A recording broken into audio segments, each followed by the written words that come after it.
Muchísimas gracias. Gracias a todos los que estáis aquí. Buenos días. Para mí es un honor estar hoy aquí con vosotros y bueno, pues espero que sea de interés. Mi objetivo es ayudar a documentar, fundamentar y enmarcar las opiniones que cada uno tengamos. No pretendo que nadie cambie su opinión al respecto, pero sí creo que es importante fundamentar bien esas opiniones.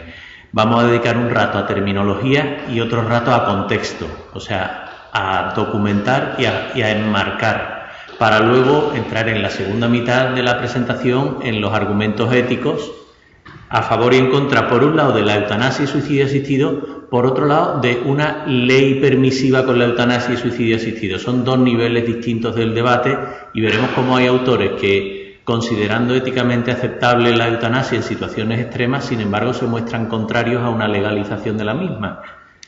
En cuanto a terminología, lo primero definir qué es eutanasia, que es una conducta intencionalmente dirigida a terminar con la vida de una persona. Se hace porque esa persona tiene una enfermedad que le provoca sufrimiento intolerable y se hace en un contexto médico con un argumento compasivo. Ya luego en la segunda mitad hablamos de este argumento de la compasión. Por tanto, el término sería matar a petición de, terminar con la vida a petición de. La eutanasia, los criterios de buena práctica en Holanda son que la petición sea voluntaria y bien considerada, que haya un sufrimiento insoportable sin posibilidad de mejoría, que esté el paciente informado sobre su situación y su pronóstico y hayan llegado juntos a la conclusión, el paciente y el médico, de que no hay alternativa. Un segundo médico debe confirmar que se cumplen esos supuestos y se debe garantizar que ha recibido los cuidados debidos. Al pie de la diapositiva les pongo las referencias, que como creo que la presentación se la tienen accesible, para que quien quiera pueda profundizar un poco más en los temas. Y la proposición de ley que tenemos ahora mismo en el Parlamento define eutanasia como acto deliberado de dar fin a la vida de una persona por voluntad expresa de la propia persona y con objeto de evitar sufrimiento. Y define también prestación de ayuda para morir como proporcionar una sustancia que tiene como consecuencia la muerte y se puede hacer de dos maneras.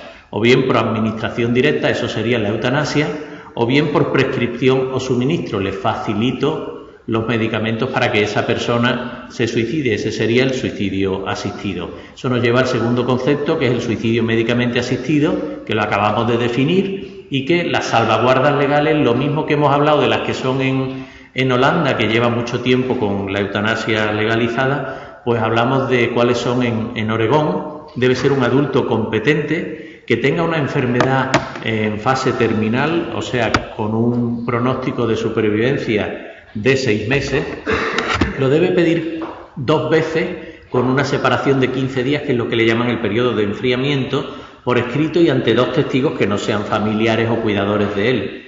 Además, debe ser un paciente capaz de tomarse esa medicación que le va a servir para el suicidio y el médico debe haberle informado de las alternativas posibles. Si el médico considera que su estado mental está alterado, pues debe solicitar una valoración psíquica o psiquiátrica y un segundo médico consultor debe garantizar estos supuestos. Por tanto, eso es la eutanasia y suicidio asistido, eso es lo que se llama muerte médicamente asistida y debemos desterrar del lenguaje ético y del lenguaje común los términos fallidos que contribuyen a dificultar el que nos pongamos de acuerdo. La eutanasia con apellido. La eutanasia es activa, no existe la eutanasia pasiva, que es lo que antiguamente se le denominaba a lo que hoy día llamamos limitación de esfuerzo terapéutico, adecuación de esfuerzo terapéutico o rechazo de tratamiento. La eutanasia es directa, no existe la eutanasia indirecta, que se puede confundir con la administración de tratamientos que indirectamente puedan acortar la vida, y analizaremos brevemente el principio del doble efecto, que es el que justifica ese problema ético. Y la eutanasia es voluntaria. Una eutanasia involuntaria sería un homicidio, una eutanasia no pedida. También debemos quitar del debate el sentido etimológico de eutanasia, buena muerte. Eso no contribuye nada más que a que no sepamos de qué estamos hablando. ¿Qué creo que conviene el 80% aproximadamente de la población general en España, si les preguntan, si los encuestan, se muestran a favor de la eutanasia. Luego no está tan claro si tienen claro de qué están hablando, pero este tema es importante. ¿Puede ser que el apoyo a la eutanasia sea una reacción a la obstinación terapéutica? Llamamos obstinación lo que antiguamente se denominaba encarnizamiento o ensañamiento terapéutico. Eso conlleva casi como mala intención, y normalmente cuando se cae en esto es por obstinarse más allá de lo razonable en medidas que ya no tienen sentido, que son fútiles, y que suele ocurrir en el contexto de una información adecuada, porque si un paciente supiera que esta quimioterapia que va a recibir no es curativa y que la mayor probabilidad es que fallezca en el próximo mes, a lo mejor ese paciente bien informado decía: no me ponga usted esta quimioterapia, o esta transfusión, o esta diálisis, o etcétera, etcétera. Fútil es un tratamiento que podría ser eficaz en términos ideales, pero que es ineficaz en un caso concreto o con muy baja probabilidad de eficacia y un alto coste, ya sea económico o de sufrimiento. Entonces, la no obstinación sería por parte del médico la indicación de una limitación de esfuerzo terapéutico, que consiste en el no inicio o la retirada de medidas, fundamentalmente medidas de soporte vital, aunque no exclusivamente se utiliza para las medidas de soporte vital, y que se dejan de iniciar o se retiran porque se consideran fútiles, porque podrían prolongar la vida pero sin posibilidad de recuperación funcional, con una mínima calidad de vida. Y el grupo de bioética de la Sociedad Española de Medicina Intensiva recomienda cambiar ese término solo existe en español, en inglés es withholding y withdrawing, pero no hay limitation of treatments, o sea, realmente es un término, pero en español ha corrido como la pólvora y se ha instaurado, por tanto es al que nos referimos. Quizá el término limitación transmite sensación de abandono, y otros hablan de que sería una reorientación, una adecuación del esfuerzo terapéutico.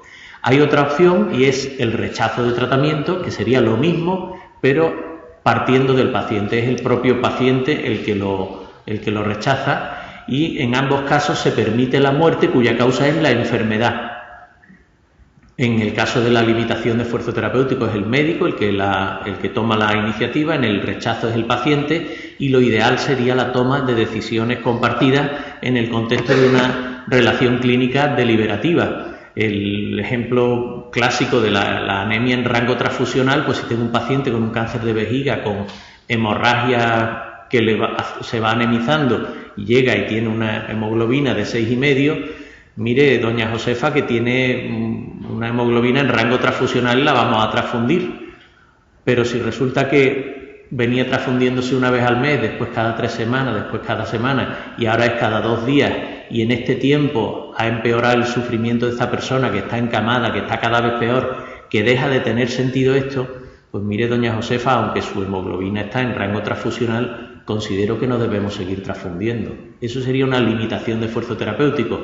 También pudiera ser doña Josefa la que me diga: oiga, doctor, que yo no quiero ya más transfusiones, que yo ya estoy viendo esto y creo que no tiene sentido, el tiempo que sea me quedo en mi casa sin tener que estar yendo al hospital. Sería un rechazo de tratamiento. Lo ideal, que haya una toma de decisiones compartidas. Y otro concepto con el que se suele confundir la eutanasia, hemos dicho que la eutanasia es activa, que la eutanasia pasiva no existe, y hemos definido limitación de esfuerzo terapéutico y rechazo de tratamiento, que serían la retirada de cosas que están manteniendo la vida. Pues la sedación paliativa se dice que a veces puede indirectamente acortar la supervivencia. Quitemos el término eutanasia indirecta. Para definir la sedación paliativa conviene definir qué es un síntoma refractario, que es aquel que no se puede controlar sin comprometer la conciencia del paciente a pesar de intensos esfuerzos durante un tiempo razonable. Y aquí hay otro concepto que sería el síntoma difícil, un síntoma para cuyo control hace falta un tratamiento intensivo, ya sea farmacológico, instrumental o psicológico. Por ejemplo, en oncología se considera en los criterios de dolor difícil, uno de ellos es que tenga un componente refractario. Pues si don José tiene un dolor oncológico con un componente neuropático.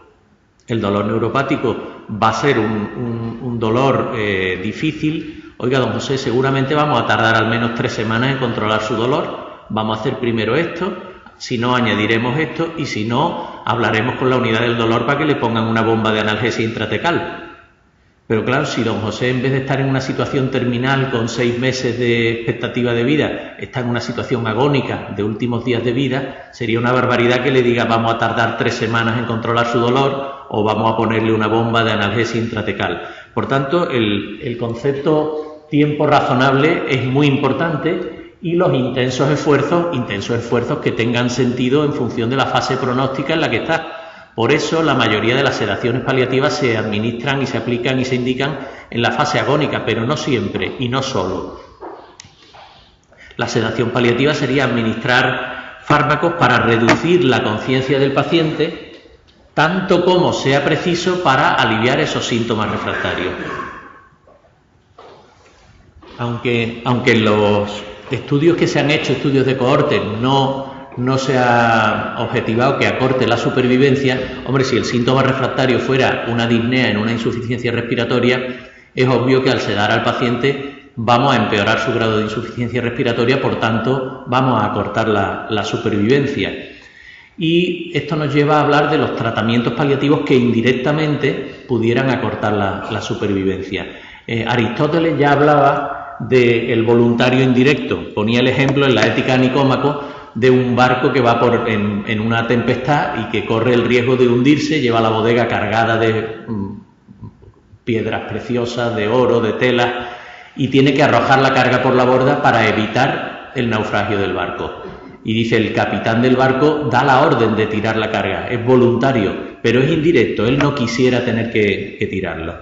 Bueno, pues sobre esto en la Edad Media, mucho más tarde, Santo Tomás y después la escolástica desarrollan el principio del doble efecto y dicen que una actuación que causa un efecto beneficioso y otro perjudicial sería correcta siempre que la intención no sea causar el daño, sino buscar el bien. En este caso el capitán lo que pretende es salvar el barco y no arruinar al comerciante, o el que indica una sedación lo que pretende es aliviar el síntoma refractario, no matar al paciente, y que el acto en sí no sea intrínsecamente malo. Esto de considerar un acto intrínsecamente bueno o intrínsecamente malo es propio de las éticas antiguas basadas en la ley natural, y ya a partir de Kant la mayoría de los autores consideran que no hay nada que sea siempre bueno sin excepción o siempre malo por excepción. Dar pan a veces puede ser malo, robar a veces puede ser bueno.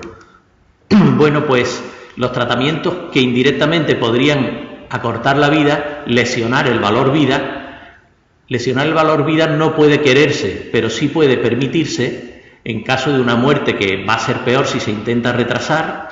Cuando entra en conflicto, por un lado, el salvar la vida, con por otro lado, respetar la autonomía del paciente que no quiere que sigamos, o el ayudar a una buena muerte, uno de los fines de la medicina, el valor vida puede y debe ceder. Pero es un permiso que no es absoluto, tendría unos límites, y el límite es buscar la menor lesión posible de esos valores en juego. Ahí está la deliberación, y es algo que hacemos en los comités de ética cuando hacemos deliberación en grupo, y también hay metodologías de deliberación que nos ayudan a los clínicos a deliberar y que es muy importante aprenderlas. Hemos definido qué es y qué no es eutanasia, quitando de en medio los conceptos de eutanasia pasiva, eutanasia indirecta, y el contexto. Vamos a ver, en otros países, mencionamos Oregón y Holanda por poner un ejemplo de suicidio médicamente asistido de larga tradición y otro de eutanasia de larga tradición, y en cuanto a la situación en España vamos a ver estos 4 asuntos.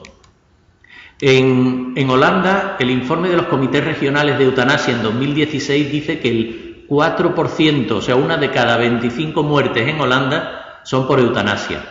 El 85% de ellas la hace su médico de cabecera en domicilio. Pero ya en el de 2017 son casi el 5%, una de cada 20 muertes, y el 93% de ellas se hacen en domicilio por su médico de cabecera. Yo me pregunto si estamos preparados los médicos para hacer eutanasias a domicilio, los médicos de cabecera, si la situación de nuestro sistema sanitario nos va a permitir esto, si tenemos clara y formada nuestra opinión los médicos de atención primaria, porque esto es lo que se nos viene encima. El suicidio asistido en Oregón se estima que en torno al 20% de las personas que están con una enfermedad en fase terminal en algún momento consideran esa posibilidad, pero solo el 2% inician la petición y solo el 0,5% llegan a culminar la petición, o sea, lo han pedido 2 veces por escrito a su médico, ante testigos, en 15 días.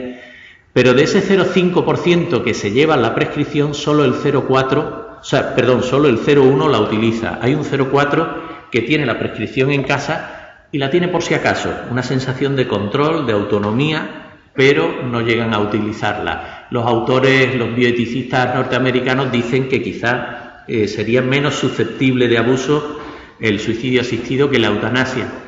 Este fin de semana ha habido una sesión de la Asociación de Bioética Fundamental y Clínica sobre este tema, bajo el título de Suicidio asistido como la última posibilidad, y bueno, muy interesante. Yo creo que es un tema para discusión. En cuanto al contexto en España, creo que es conveniente no solo mirar, porque creo que este es un debate que está ahora mismo desenfocado. Miramos por el cañón de escopeta, eutanasia, suicidio asistido, pero el marco es todo lo que acabamos de definir, es el aliviar sufrimiento a las personas en el final de la vida. Y la mayoría de las personas que piden eutanasia no lo piden por síntomas físicos, sino por sentirse una carga, por problemas psicológicos, sociales, espirituales. Por tanto, si el problema social es importante, vamos a ver el contexto de la ley de dependencia, que tarda por ley hasta 6 meses, aunque en la mayoría de las comunidades se está retrasando más allá de 6 meses, la valoración de la petición. En diciembre del año pasado había 1.265.000 personas con la dependencia reconocida, pero solo 900.000 que ya recibían la prestación. Y murieron una media de 107 pacientes al día que ya tenían reconocido, es usted dependiente, ya le mandaremos la persona que le ayuda o la subvención para que usted la contrate. Esa lista de espera macabra, 107 personas al día murieron con la dependencia ya reconocida y no disfrutándola. Eso no incluye a los que murieron pendientes de valorar en esos 6 meses y pico. Por otro lado, el acceso a paliativos. Se estima que el 75% de las personas que mueren en un país occidental habría necesitado cuidados paliativos, entendidos como un enfoque de paliativos, por su médico de cabecera, por su internista, su oncólogo, su geriatra, en los recursos generales. Eran muertes previsibles, con un periodo de disminución de su autonomía, de mayor sufrimiento, de ingresos, de síntomas, que requerían ese enfoque, que fundamentalmente se debería basar en atención primaria, cuya lucha ahora mismo está siendo por los 10 minutos. Un médico de familia tiene al cabo del año en su cupo entre 5 y 10 pacientes en situación terminal y tiene al cabo del día en su cupo entre 5 y 10 pacientes diabéticos. Debe estar muy bien formado para manejar una diabetes y las complicaciones. No siempre tiene una formación óptima para manejar los cuidados paliativos y sus complicaciones. Y además necesita el tiempo para poder hacerlo. Pero además hay un porcentaje de pacientes de paliativos que requieren cuidados paliativos avanzados, o sea, que ser atendidos en una unidad de cuidados paliativos o por un equipo de soporte. Se estima que son el 60% de los que mueren de cáncer y el 30% de los fallecidos de otras enfermedades. Pues bien, la estimación es que esos porcentajes en 2016 en España serían 126.000 pacientes que hubieran necesitado paliativos. De los 308.000 que necesitaban paliativos, 126.000 necesitaban paliativos avanzados. ¿Cuántos de esos 126.000 tuvieron acceso a una unidad de cuidados paliativos o a un equipo de soporte? Pues fueron menos de la mitad. 51.800 en el mejor de los casos, porque ese estudio puede haber pacientes que hayan sido vistos una vez en hospital y otra vez en domicilio y puntúe como 2. Bueno, está claro que no hay un suficiente acceso a la ley de dependencia y no hay un suficiente acceso a los cuidados paliativos en España hoy. Sin embargo, la opinión en España, si les preguntamos a la población general que qué opinan, el 80% estaría de acuerdo con que la ley permita a los médicos poner fin a la vida de una persona con sufrimiento intenso y con una enfermedad terminal. El 63% dice que seguro que sí y el 17% que creo que sí. Eso es en 2009, en una encuesta del CIS, en la que también les pregunta cuál creen que es la razón por la que una persona lo pide eso, y la mayoría dicen que es el dolor insoportable. Frente a el depender de otros, sentirse una carga o perder autonomía, que son los motivos que establece la literatura internacional en los países en los que hay eutanasia y que son poco considerados como causa de eutanasia por la población. Pero es algo consistente en el tiempo y entre distintas encuestadoras. Metroscopia en 2017 hace la misma pregunta y el 84% dice que sí. Además, un 56% de los católicos practicantes, un 88% de los no practicantes. En fin, hay una alta aceptación de la eutanasia. ¿Y los médicos? Pues en 2012 la tesis del doctor Miguel Ángel Cuervo, un internista de Badajoz, la hizo en el contexto del Observatorio Final de la Vida de la Organización Médica Colegial, hace unos grupos focales con médicos y una revisión bibliográfica sistemática. Y en sus conclusiones establece que hay una gran variabilidad para definir eutanasia y suicidio médicamente asistido, que los médicos siguen utilizando conceptos fallidos como eutanasia pasiva, que los médicos siguen confundiendo sedación paliativa y eutanasia, y que los médicos se sienten no preparados para afrontar el deseo de anticipar la muerte. Cuando un paciente pide, doctor, me quiero morir, ¿qué hago con esto? La revisión bibliográfica establece que las razones para pedir adelantar la muerte son complejas, pero que tienen más peso los aspectos psicológicos, existenciales y sociales, más que los físicos como el dolor, en contra de lo que cree la población general en la encuesta del CIS. Vamos a ver entonces en ese contexto qué dice esta proposición de ley que hay ahora mismo en España, que establece que el requisito es sufrir una enfermedad grave e incurable con sufrimientos insoportables sin posibilidad de alivio que el paciente considere tolerable, o también la posibilidad de una discapacidad grave crónica que origine sufrimientos insoportables. Por tanto, el concepto de sufrimiento insoportable es muy importante aquí. La petición debe ser autónoma, informada, escrita, repetida, 10 días. Tiene las mismas garantías que en otros países y una más. Y es que la comisión envía esta documentación a un médico y a un jurista para que comprueben la historia y los informes y pueden, en caso de duda, entrevistarse con el paciente. Ya una vez visto esos conceptos, descartada eutanasia pasiva, descartada eutanasia indirecta, visto la dificultad de acceso en España para la ley de dependencia y para los cuidados paliativos generales por el médico de cabecera y los cuidados paliativos avanzados en las unidades de paliativos y equipos de soporte, entramos después de ver el concepto y el contexto en otros países, el contexto del debate ético en esto. Decíamos que en dos niveles. Uno, debate ético sobre la eutanasia suicidio asistido, otro sobre la legalización. Respecto a la eutanasia, los argumentos son los mismos los que utilizan los que están a favor y en contra. La disponibilidad o la protección, la autonomía, la dignidad, la compasión y el rol del médico o los fines de la medicina. Vamos a verlo. Tenemos en dos extremos, por un lado, la sacralidad. La vida es sagrada y yo soy administrador de ella, pero no puedo disponer de ella para quitarme la vida. ¿Qué podríamos argumentar desde la ética a las personas que se sitúan en este extremo? Pues bueno, la vida no es un valor absoluto, ni siquiera en la religión predominante en nuestro entorno, que es la cristiana. El propio Jesús de Nazaret dice, no hay mayor amor que el del que da la vida por sus amigos. O sea, hay valor superior a dar la vida y puedo dar la vida por un valor superior. De hecho, los mártires, los santos son gente que ha dado su vida por un valor superior, como es el de la fe. En el otro extremo, la libertad absoluta, y es como otra religión. Nada puede coartar mi libertad salvo la libertad del de al lado. Pues las sociedades democráticas ponen un límite también, que no es solo la libertad del de al lado, sino el bien común. En ética son muy útiles los ejemplos de circulación y del tráfico. Yo hoy, cuando venía para acá solo en mi coche, con el cinturón de seguridad, cosa que a mí no me agrada, lo hago obligado. Me restringen mi libertad. Yo no pongo en peligro a nadie por no llevar cinturón de seguridad, solo me pongo en peligro a mí mismo. Sin embargo, la sociedad ha decidido que no se puede permitir el lujo de que yo decida si hago o no hago este gesto, porque el coste que tiene en sufrimiento social de las familias, el coste que tiene económico en años de vida laboral perdidos en hospitales, en servicios de rehabilitación, en UCI, es tal que vamos a limitar esa libertad.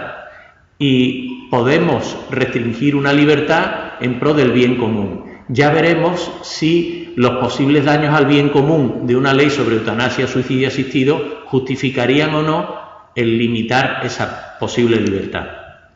Y el buscar cursos de acción intermedios entre esos extremos, en esos cursos de acción intermedios podría estar limitación de esfuerzo terapéutico, sedación paliativa, tratamientos paliativos aunque indirectamente puedan acortar la vida, etcétera. Otro es el argumento de la dignidad. La muerte digna, pues los que defienden la eutanasia y suicidio asistido parece como si cualquier muerte que no pueda yo elegirla no es digna. Y los que dicen como la vida humana tiene dignidad y no precio, no, es inviolable y no podemos... lo utilizan a ambos extremos y yo creo que ahí están los argumentos.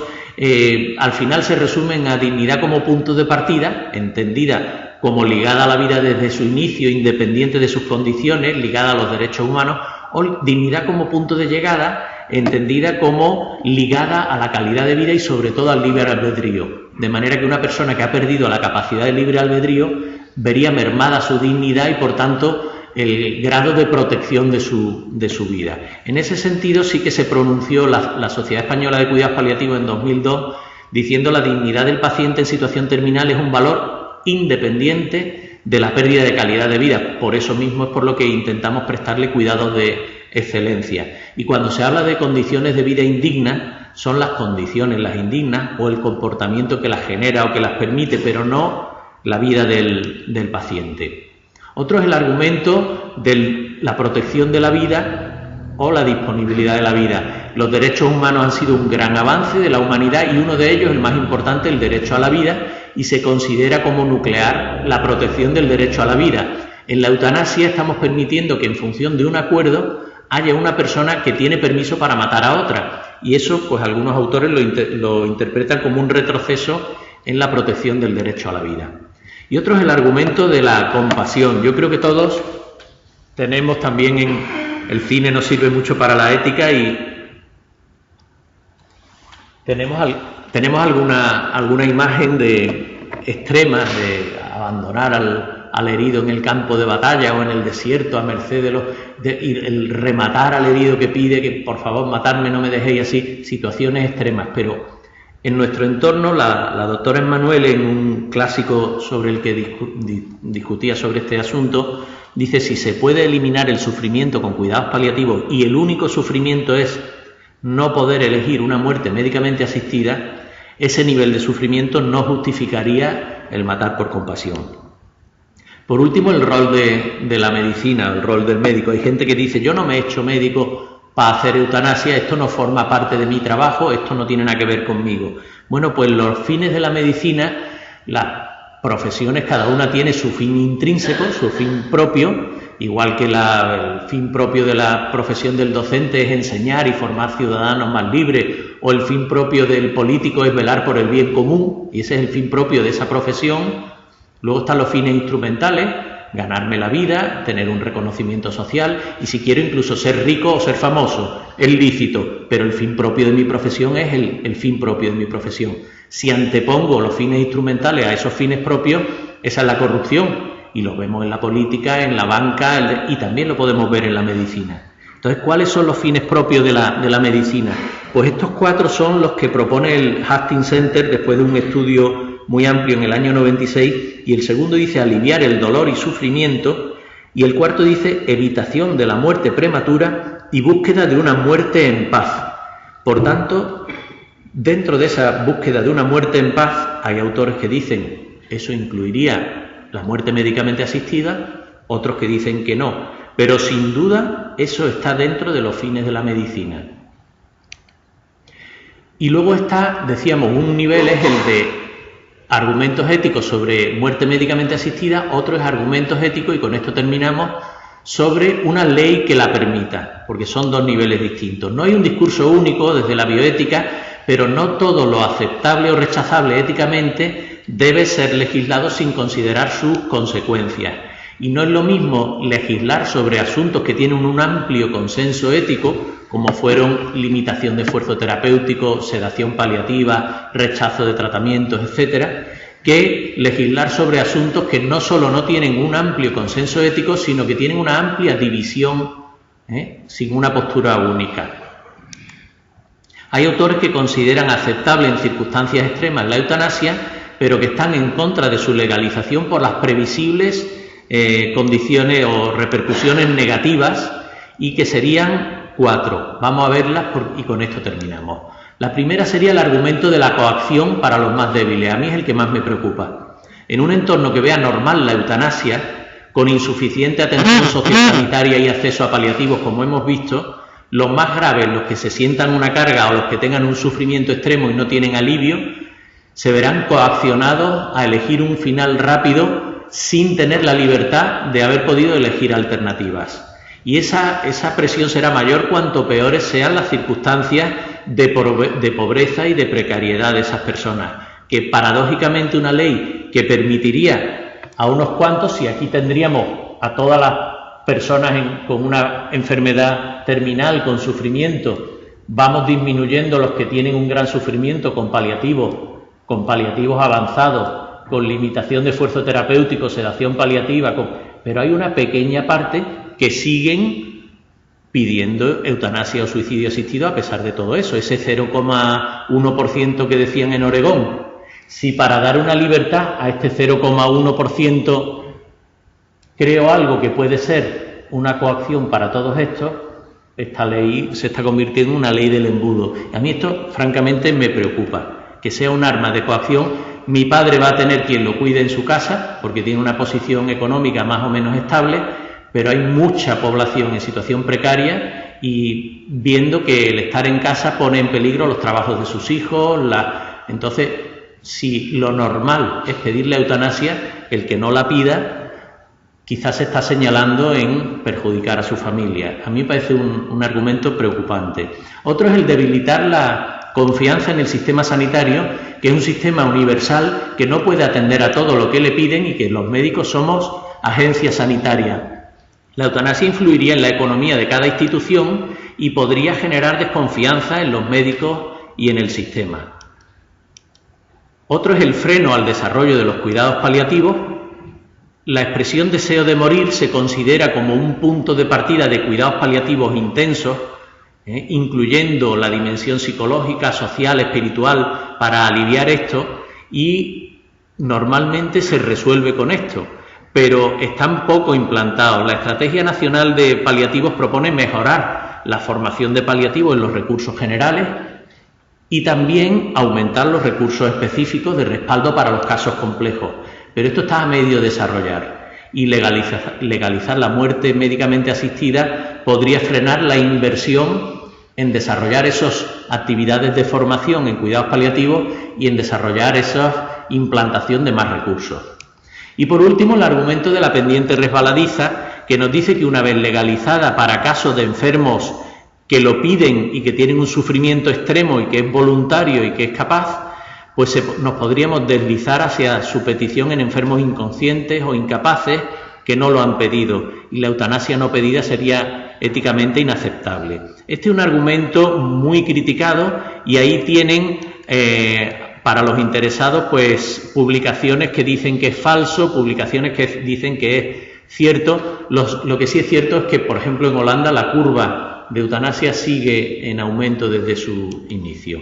Termino con el posicionamiento de la Sociedad Española de Paliativos en 2002, que no se pronunciaba respecto a eutanasia, pero sí proponía una formación de los profesionales en paliativos y en bioética obligatorios. Afortunadamente eso se está haciendo. Tenemos aquí al profesor Grillo, que es el responsable precisamente de esas dos asignaturas en la facultad. El crear programas de paliativos integrando atención primaria y hospitalaria, crear un equivalente a la baja laboral para el familiar cuidador. Fíjense qué potente, que yo no le tenga que dar de baja por una lumbalgia a la hija de un paciente que está en casa en situación terminal, sino que pueda hacer una baja por este motivo, y medidas fiscales y sociales que fomenten la atención domiciliaria. ¿Qué pasaría si para esa familia le desgravara un 15% el IRPF el tener al anciano enfermo cuidándolo en casa en la fase final de la vida? En definitiva, lo mismo que socialmente creamos cosas cuando viene una nueva persona al mundo y hay una baja maternal, y hay una ilusión, y hay una preparación, también el que veamos que forma parte de la vida el morirse y nos preparemos como sociedad, porque estamos viviendo de espaldas a esto, y entonces si seguimos viviendo de espaldas a esto, la única salida es eutanasia, que también nos permitirá seguir viviendo de espaldas, porque en el momento que esto ya se acerca, lo que hacemos es final rápido y nos quitamos toda esta fase como sociedad. Quizá antropológicamente debamos hacer un esfuerzo como sociedad para hacer otra vez presente la muerte como parte de la vida. El posicionamiento en 2018 es similar y establece que la prioridad debería ser que las personas que cuidamos tengan la mejor y más precoz atención posible, que sea de calidad y que los pacientes vivan dignamente hasta el final. Y aquí terminamos con la posición de la Organización Médica Colegial desde la deontología.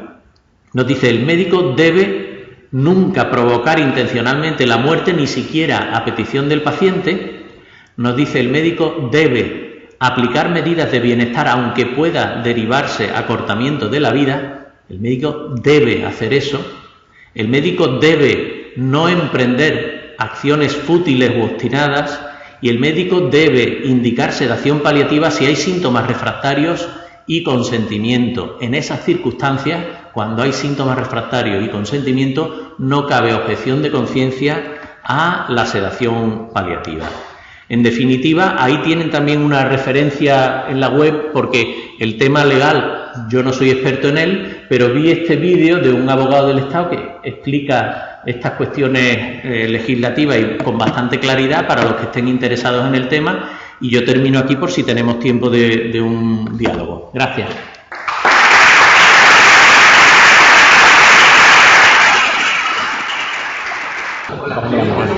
Muchas gracias, Jaime. Felicidades por la exposición. Y pasamos al turno de preguntas o comentarios. Sí, yo quería preguntarte, Jaime, ¿en qué situación exactamente está ahora mismo la propuesta? La propuesta está ahora mismo en el plazo de alegaciones.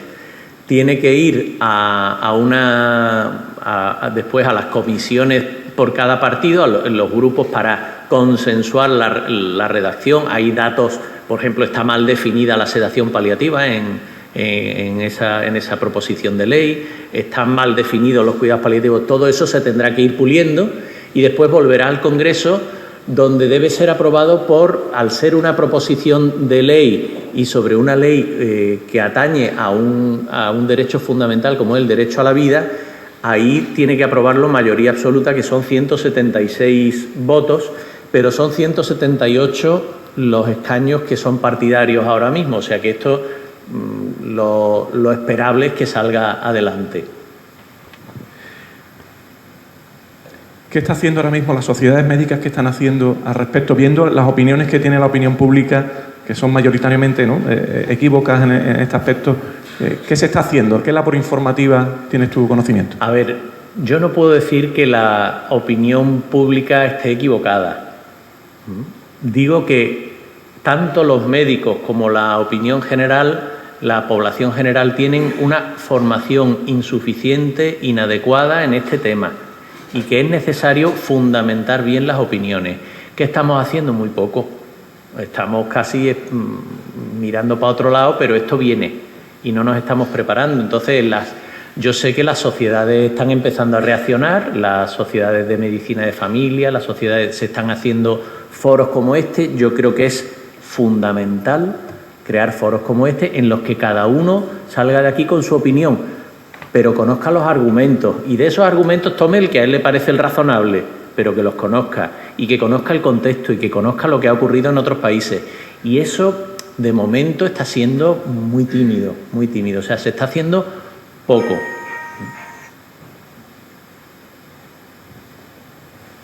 Doctor Salvador Vergara, de Cuidados Paliativos. Gracias, Alberto. Jaime, enhorabuena por la presentación, me ha parecido magnífico el acercamiento a un tema tan complicado.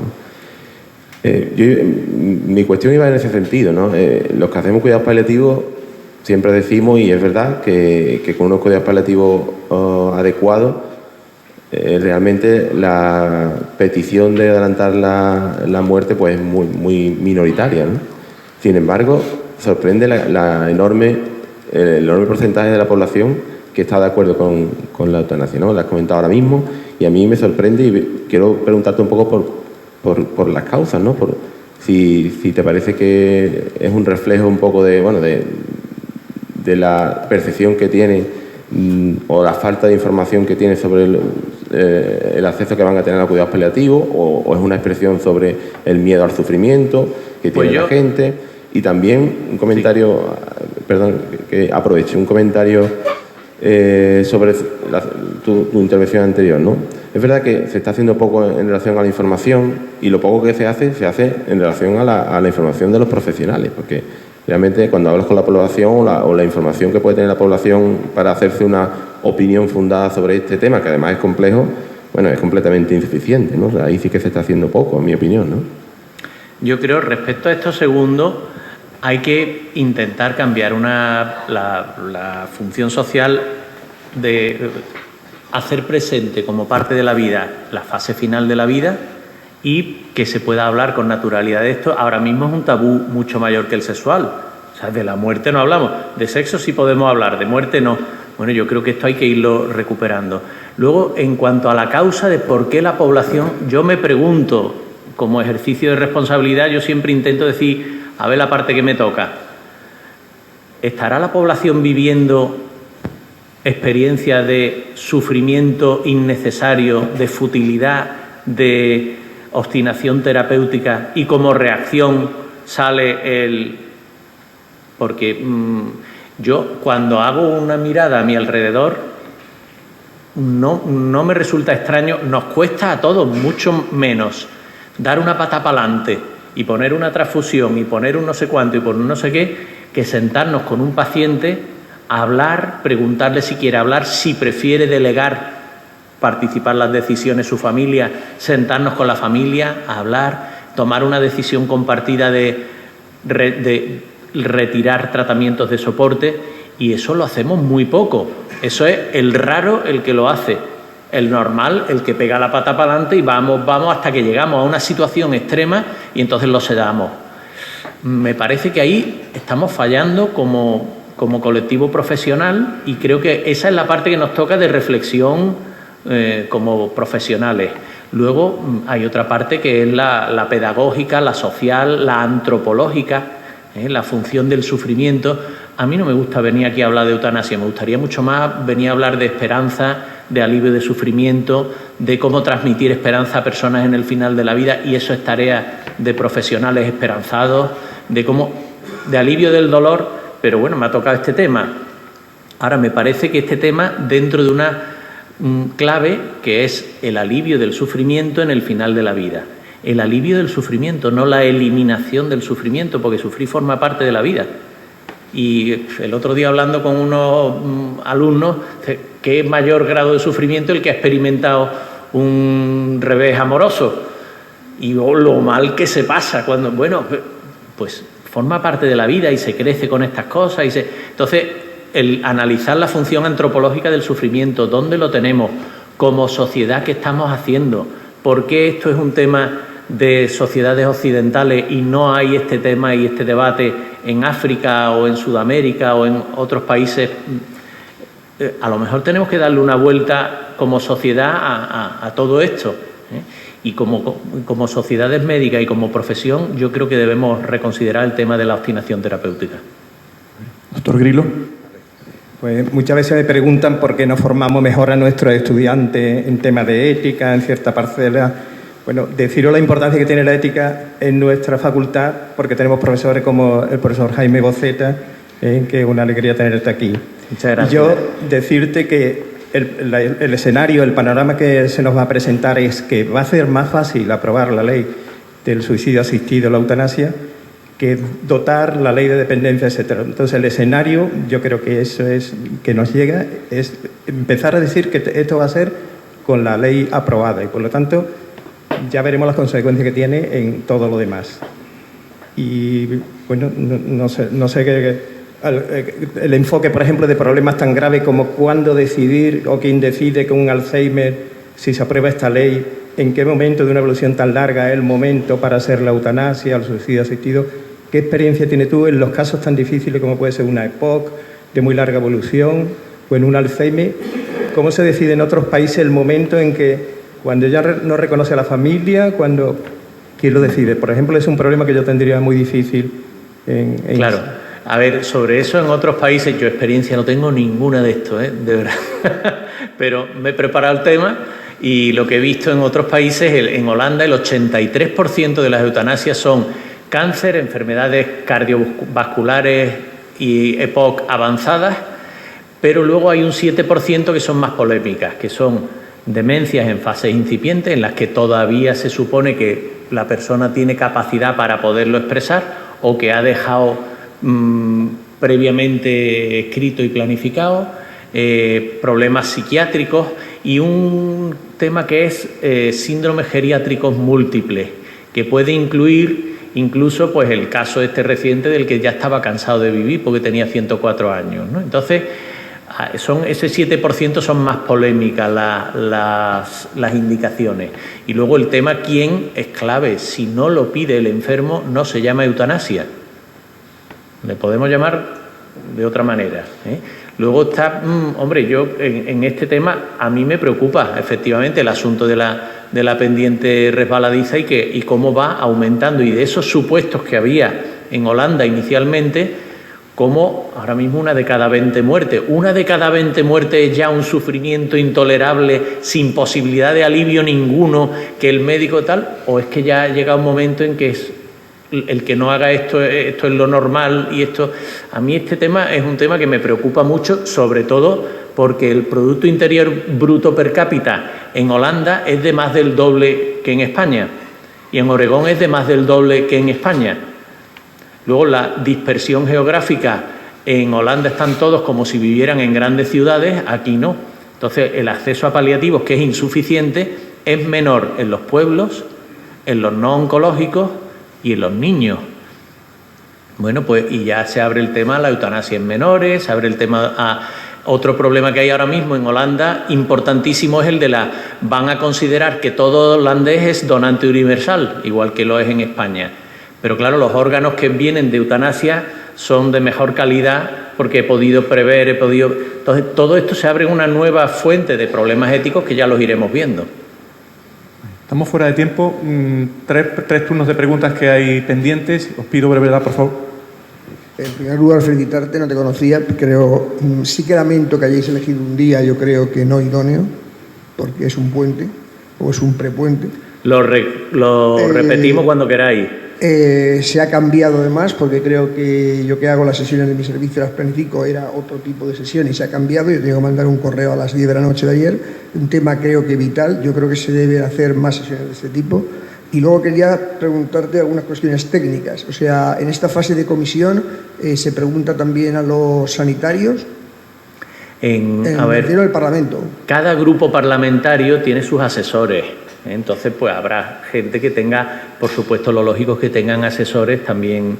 Yo estuve en una mesa hace 2 semanas en la que estaba un diputado del PSOE, diputado por Huelva, que está en esa comisión en el PSOE, y este argumento de la coacción, luego estuvimos cenando y dice, me ha preocupado ese asunto y yo lo voy a llevar a la comisión, porque yo no había, pues además yo le decía, me parece llamativo que un partido que se llama de izquierda y que se posiciona sistemáticamente al lado del pobre y del débil pueda estar creando un instrumento de coacción para el pobre como este. Y bueno, yo creo que necesitan asesoramiento. Y dentro del, digamos, si has tenido idea, dentro de los sanitarios, en España en general, ¿existe el mismo grado de aceptación o de rechazo? Es decir, ¿es algo implícito a nuestra profesión sanitaria o es algo implícito más allá de nuestras ideas en el alto? Porque yo creo que, intentando resumir, yo creo que la población esto lo acepta porque es moderno. O sea, yo creo que todo lo que suene a moderno un poco transgresor y un poco en el límite, pues yo creo que en esta población española de este momento actual, yo creo que gusta. Si esto se difunde en las redes sociales, hay like en Twitter, pues entonces ya será 100%. Entonces, esta consideración yo creo que hay que hacerla. Es decir, si los sanitarios mayoritariamente estuviéramos en una posición en contra o de duda, escepticismo, complejidad, y esto consideramos trasladarlo a la población o a los políticos, sería mejor. Porque los políticos van a legislar esto porque suponen que se van a poner una medalla. Y esa era mi pregunta ya última concreta. ¿Cuántos países europeos tienen aprobada la ley? Y me interesa un tema muy importante que también tiene que ver con la famosa película de Mar Adentro, que yo la comparé con otra. ¿Cuántos países tienen lo del suicidio médicamente asistido? Porque a mí me parece una cuestión radicalmente diferente. Ya lo expliqué la diferencia entre $1 Million Baby y Mar Adentro. Es decir, si yo le entrego una herramienta de suicidio a esa persona, finalmente quien decide es la persona. Es decir, es el mundo americano liberal, decide la persona, $1 Million Baby. Pero lo otro soy yo. Entonces, ¿qué países tienen el suicidio médicamente asistido y qué países tienen la eutanasia? Pues bueno, respondiendo a eso último, esa es una lista de países, no es exclusiva, pero el suicidio médicamente asistido, la mayoría de los sitios en los que lo hay las dos posibilidades. Y en Holanda, de las 6.000 muertes del año pasado por eutanasia, pues 5.900 y pico eran eutanasia y muy pocas por suicidio asistido. La población norteamericana, como tú has dicho, es muy autonomista, y usted démelo que ya veré yo y no se meta usted en mi vida privada, mientras que aquí somos más de yo pago mis impuestos y ahora que me llega el momento yo tengo derecho y hágamelo. Y son conceptos distintos, totalmente distintos. Y luego los bioeticistas americanos le dan mucha importancia también a la principal diferencia, que es la transitividad del acto. En la eutanasia yo lo mato, en el suicidio asistido él se mata con el asesoramiento y la medicación que yo le proporciono. Hay unos matices, el resto de cosas son similares. Y yo creo que lo importante aquí es que documentemos bien nuestras opiniones y que generemos foros porque no estamos preparados. Y esto el año que viene lo podemos tener aquí en el hospital, en el servicio de medicina interna, en el servicio y por supuesto lo van a tener en atención primaria los médicos de cabecera. Entonces vamos a ver si tenemos una formación. Luego siempre quedará el recurso de objeción de conciencia, que lo contempla la proposición de ley, y hay que, bueno, ese tema está ahí, pero yo creo que sería interesante generar más foros de debate en los que podamos formarnos al respecto. Gracias. Última intervención, doctora Reyes. Nada, darte la enhorabuena. Yo solamente quería decir que, no sé tú, pero yo esas encuestas, pues prácticamente es que me cuesta mucho trabajo creérmelas.